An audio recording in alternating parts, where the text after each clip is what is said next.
সবাইকে স্বাগত জানাচ্ছি বিডিভিউজের সাপ্তাহিক আয়োজন অ্যারাউন্ড দ্য ওয়ার্ল্ডে। আপনাদের সাথে আছি আমি সুস্মিতা দাস। সপ্তাহের গুরুত্বপূর্ণ কিছু খবরের বিশ্লেষণ থাকছে আমাদের নতুন আয়োজনে। প্রতিবেদনগুলো তৈরি করেছেন ফারজানা তানিয়া। মার্কিন প্রেসিডেন্ট ডোনাল্ড ট্রাম্পের আশ্রয় প্রশ্রয়ে ইসরায়েলি প্রধানমন্ত্রী বেঞ্জামিন নেতানিয়াহু গাজা নিয়ে সেই পুরনো খেলা শুরু করেছেন। উদ্দেশ্য একটাই, যে কোনোভাবে ক্ষমতাকে প্রলম্বিত করা। ইসরায়েলের জনমত সমীক্ষাগুলো স্পষ্ট আভাস দিচ্ছে এখন নির্বাচন হলে নিশ্চিতভাবে হেরে যাবে নেতানিয়াহুর জোট।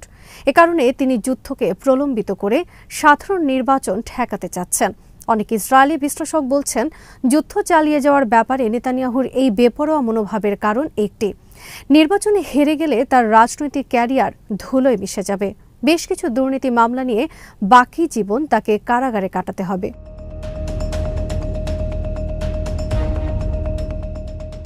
মার্কিন প্রেসিডেন্টের গাজা দখলের হুমকি কিংবা নেতানিয়াহুর যুদ্ধ চালিয়ে যাওয়ার মনোভাব কোনো কিছুই গাজাবাসীকে টলাতে পারেনি। আগের কঠোর অবস্থান থেকে একটুও সরেনি গাজার প্রতিরোধ সংগঠনগুলো।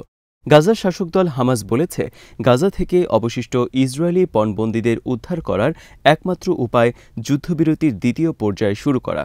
হামাসের সিনিয়র নেতা ওসামা হামদান এই হুঁশিয়ারি উচ্চারণ করে বলেছেন, অবশিষ্ট পণবন্দীদেরকে মুক্ত করে নিতে চাইলে তেলাবিবকে অবিলম্বে যুদ্ধবিরতির দ্বিতীয় পর্যায়ে বাস্তবায়নের ব্যাপারে আলোচনায় বসতে হবে এবং যুদ্ধবিরতির সব বাধ্যবাধকতা মেনে চলতে হবে। হামদান বলেন, ইসরায়েল যুদ্ধবিরতি ভণ্ডুল করে সবকিছুকে আগের অবস্থায় নিয়ে যেতে চায়। এজন্য তারা দ্বিতীয় পর্যায়ে প্রবেশ না করে প্রথম পর্যায়ের মেয়াদ বৃদ্ধি অথবা অন্তর্বর্তী পর্যায় নামক একটি বিকল্প ধাপ সৃষ্টি করতে চায়। এসব করে কোনো লাভ হবে না বলে তিনি দৃঢ়ভাবে জানিয়ে দেন।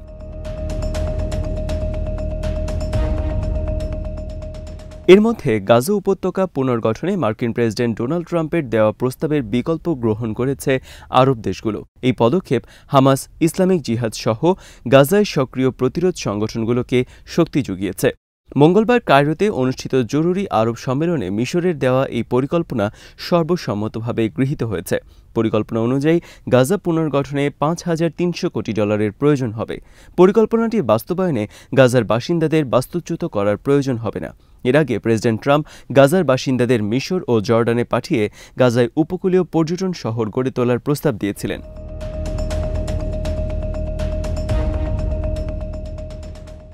মিশরের প্রেসিডেন্ট বলেন, গাজায় প্রশাসন পরিচালনা করবে স্বতন্ত্র পেশাদার টেকনোক্রেটদের সমন্বয়ে এমন একটি কমিটি গঠনে ফিলিস্তিনিদের সঙ্গে কাজ করে আসছেন তিনি। সিসি বলেন, ফিলিস্তিনি কর্তৃপক্ষ বা পি এর হাতে দায়িত্ব হস্তান্তরের প্রস্তুতির অংশ হিসেবে সাময়িক সময়ের জন্য মানবিক সহায়তা, তদারকি এবং উপত্যকাটির বিভিন্ন বিষয় দেখভাল করবে এই কমিটি। এই পরিকল্পনাকে স্বাগত জানিয়েছে গাজার শাসক দল হামাস। ফিলিস্তিনের জাতীয় প্রতিষ্ঠানগুলো গড়ে তোলার পদক্ষেপকে সমর্থন জানানোর পাশাপাশি যত দ্রুত সম্ভব প্রেসিডেন্ট ও পার্লামেন্ট নির্বাচন আয়োজনের আহ্বান জানিয়েছে সংগঠনটি। এর মধ্য দিয়ে কার্যত গাজার শাসনভার ছেড়ে দেওয়ার ইঙ্গিত দিয়েছে হামাস। যুদ্ধ পরবর্তী গাজার শাসন পরিচালনায় অন্তর্বর্তীকালীন একটি স্বাধীন টেকনোক্রেট কমিটির কথা আগে থেকেই বলে আসছিল সংগঠনটি।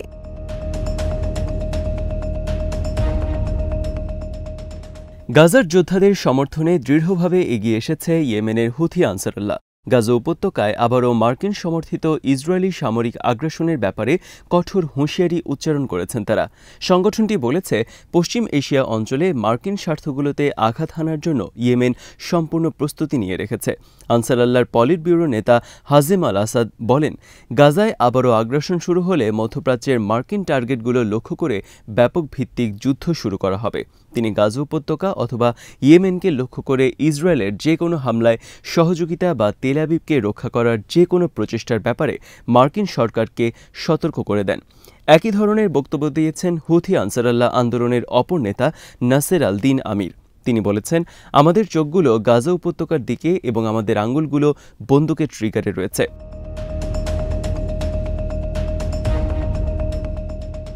ইয়েমেনের সশস্ত্র বাহিনীর ক্ষেপণাস্ত্র ও ড্রোনসহ সকল সামরিক ইউনিট সম্পূর্ণ প্রস্তুত রয়েছে জানিয়ে তিনি বলেন, আগের পরীক্ষায় আমরা নিশ্চিতভাবে নিজেদের প্রমাণ করেছি। 2023 সালের অক্টোবরে ইসরায়েল গাজায় আগ্রাসন শুরু করার পরপরই লোহিত সাগরে ইসরায়েল অভিমুখী বাণিজ্যিক জাহাজগুলোতে হামলা চালিয়ে গাজা যুদ্ধে ঘোষণা দিয়ে অংশগ্রহণ করে ইয়েমেন। পরে ওই হামলা শুধু ইসরায়েলি জাহাজে সীমাবদ্ধ ছিল না, বরং ইসরায়েলের মূল ভূখণ্ড লক্ষ্য করে অসংখ্য ক্ষেপণাস্ত্র ও ড্রোন হামলা চালিয়েছেন তারা। এমনকি লোহিত সাগরে মোতায়েন মার্কিন বিমানবাহী রণতরীতে পর্যন্ত হামলা চালিয়েছে ইয়েমেন। তবে গত 19 জানুয়ারি গাজায় যুদ্ধবিরতি প্রতিষ্ঠা হওয়ার পর থেকে এখনও পর্যন্ত সব ধরনের হামলা বন্ধ রেখেছে সানা।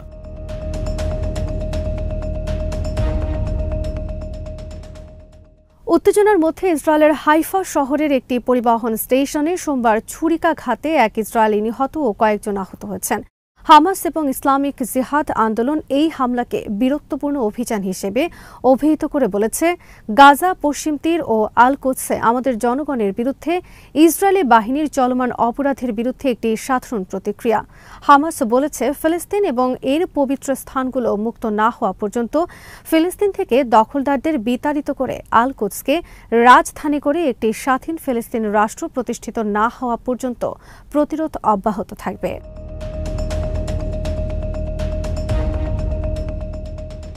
গাজা উপত্যকায় মানবিক সহায়তা প্রবেশ বন্ধ করে দিয়ে বেকায়দায় পড়েছে ইসরায়েল। 5টি ইসরায়েলি মানবাধিকার গ্রুপ নেতানিয়াহুর এই সিদ্ধান্তের বিরুদ্ধে নিষেধাজ্ঞা চেয়ে সুপ্রিম কোর্টে আবেদন করেছে। আবেদনে তারা বলেছেন, 20 লাখ মানুষ, যাদের মধ্যে অর্ধেক শিশু, তাদের জন্য অত্যাবশ্যকীয় পণ্য সরবরাহ করা স্পষ্ট যুদ্ধ অপরাধ। নেতানিয়াহু গাজায় সহায়তা প্রবেশ বন্ধ করার ঘোষণা দেওয়ার পর তেল আবিবে বিক্ষোভ হয়েছে।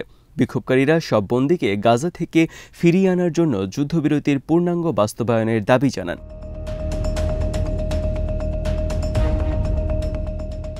ত্রাণ প্রবেশ বন্ধ করে নেতানিয়াহু গাজায় আবারও যুদ্ধবিরতি শুরু করার ইঙ্গিত দিলেন কিনা, এমন প্রশ্নে ইসরায়েলি রাজনৈতিক বিশ্লেষক ওরি গোল্ডবার্গ বলেছেন, ইসরায়েল গাজায় সহায়তা প্রবেশ বন্ধ করে দেওয়ার সিদ্ধান্ত নিয়েছে মূলত মরিয়া ও বেপরোয়া ভাব থেকে। তাদের এই মুহূর্তে পূর্ণ সামরিক হামলা চালানোর সক্ষমতা নেই বলেও মন্তব্য করেন তিনি। তাছাড়া নেতানিয়াহু যুদ্ধ শুরু করার ফাঁকা বুলি ছাড়ছেন বলে উল্লেখ করেন ওরি গোল্ডবার্গ। তিনি আল জাজিরাকে বলেন, এর মাধ্যমে নেতানিয়াহুর সীমাবদ্ধতা বেরিয়ে এসেছে। তার মানে হামাসের সঙ্গে তিনি পেরে উঠছেন না। ত্রাণ প্রবেশ বন্ধ করার মতো কাপুরুষোচিত পদক্ষেপ ছাড়া এখন আর তার কিছুই করার নেই। পূর্ণমাত্রায় যুদ্ধ ফিরে যাওয়া, হামাসকে ধ্বংস করা, এসব স্পষ্টত নেতানিয়াহুর ফাঁকা বুলি। কারণ গাজায় দীর্ঘদিন সেনা মোতায়েন রাখার মতো সক্ষমতা ইসরায়েলের নেই। বেশিরভাগ ইসরায়েলি যুদ্ধ এবং গাজা দখল কোনোটিই চান না।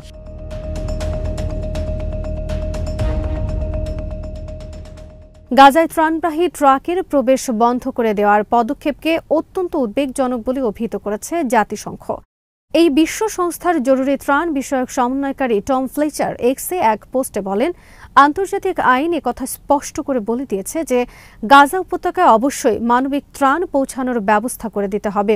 জাতিসংঘের বেশ কয়েকটি ত্রাণ সংস্থা ও একাধিক মানবাধিকার বিশেষজ্ঞ সতর্ক করে দিয়ে বলেছেন, ইসরায়েলের এই পদক্ষেপ আন্তর্জাতিক আইনের সুস্পষ্ট লঙ্ঘন এবং একটি অমানবিক কাজ।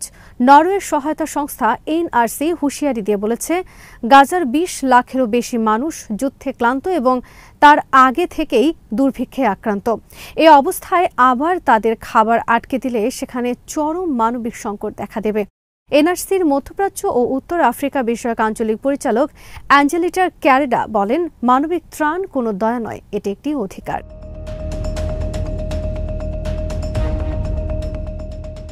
ইসরায়েলের এমন সিদ্ধান্তের নিন্দা জানিয়েছে সৌদি আরব। একে ব্ল্যাকমেইল ও সম্মিলিত শাস্তির কৌশল হিসেবে অভিহিত করে রিয়াদ বলছে, এটি আন্তর্জাতিক আইনের লঙ্ঘন। সৌদি পররাষ্ট্র মন্ত্রণালয় এক বিবৃতিতে জানায়, গাজার ক্রমবর্ধমান মানবিক সংকটের মধ্যে ইসরায়েলের এই পদক্ষেপ আন্তর্জাতিক মানবাধিকার আইনের সরাসরি লঙ্ঘন। রিয়াদ আন্তর্জাতিক সম্প্রদায়ের প্রতি আহ্বান জানিয়ে বলেছে, ইসরায়েলের এই গুরুতর লঙ্ঘন বন্ধে কার্যকর পদক্ষেপ নিতে হবে এবং মানবিক সহায়তা প্রবাহ নিশ্চিত করতে হবে।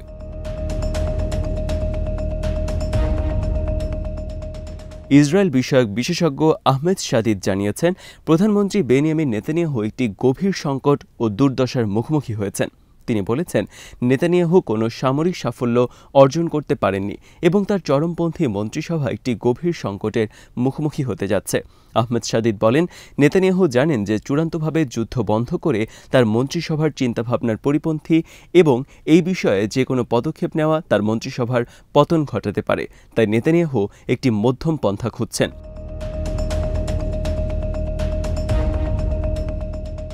আহমদ শাদিদ আরও বলেন, সাম্প্রতিক যুদ্ধে গাজা ফ্রন্টে নেতানিয়াহু কিছুই অর্জন করতে পারেননি। নেতানিয়াহুর বন্দি বিনিময় প্রক্রিয়া বন্ধ করে দিয়ে হামাসকে চাপে ফেলার চেষ্টা করছিলেন, কিন্তু তিনি এক্ষেত্রেও ব্যর্থ হয়েছেন। আহমেদ শাদিদের মতো অনেক বিশ্লেষক বলছেন, এখন গাজায় আগের মতো বিস্তৃত পরিসরে হামলা শুরু করার মতো সামর্থ্য ইসরায়েলের নেই। সাধারণ ইসরায়েলি কিংবা যুদ্ধে ক্লান্ত সেনারা কেউই এই যুদ্ধ চান না। অন্যদিকে গাজার সমর্থনে ব্যাপকভাবে এগিয়ে এসেছে আরব ও মুসলিম বিশ্ব। মার্কিন ও ইসরায়েলি হঠকারী পদক্ষেপের নিন্দা জানাচ্ছেন তাদের অনেক পশ্চিমা মিত্র। সব মিলিয়ে বিপর্যয়ের মুখে পড়েছে গাজা নিয়ে ট্রাম্প ও নেতানিয়াহুর পরিকল্পনা।